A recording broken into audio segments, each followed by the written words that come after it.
ہمارے ایک استاذ نے پرچے میں لکھا کہ سورۃ صافات کی ایک آیت دی اور پھر کہا کہ اس آیت پر جو اعتراض ہے اس کا جواب لکھے. تو ہمارے ایک ساتھی تھا، اس نے لکھا کہ آیت پر کوئی اعتراض مسلمان کے ہاں نہیں ہے، کافر کے ہاں ہوگا، اور اس کافر کو جواب کی ضرورت نہیں، ڈنڈے سوٹے لگانے کی ضرورت ہے.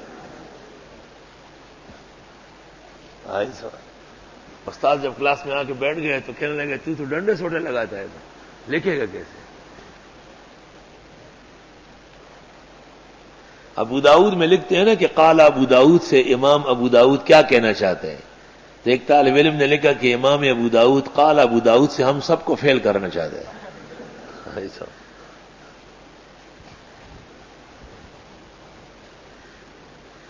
وہ ہماری 7ویں جماعت میں وہ جنرل سائنس ہوتی ہے اسکولوں میں، اس کے ایک استاد تھے ہمارے، اس نے سوال بنایا تھا کہ بھئی زمین گول ہونے کا ثبوت پیش کرے.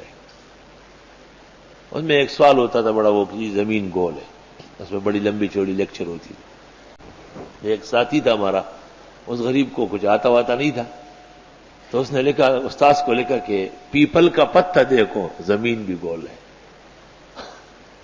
اتنا لمبا لمبا اپنا نام لکھ دیا نیچے. تو جب اسمبلی میں نتیجے سنا رہے تھے تو کہا کہ ایک لڑکے نے ایسا لکھا ہے، اس کو کیا سزا ہونا چاہیے؟ کسی نے کہا اس کو مارے، کسی کان پکڑوائے. اس نے کہا نہیں یہ تو امتحانی مسئلہ ہے، جیسے اس نے لکھا ایسا جواب دیا جائے گا. تو استاد نے اس کے ساتھ نیچے لکھا کہ اینک لگا کے دیکھو نمبر بھی گول ہے، 0 دے دیا نا اس کو.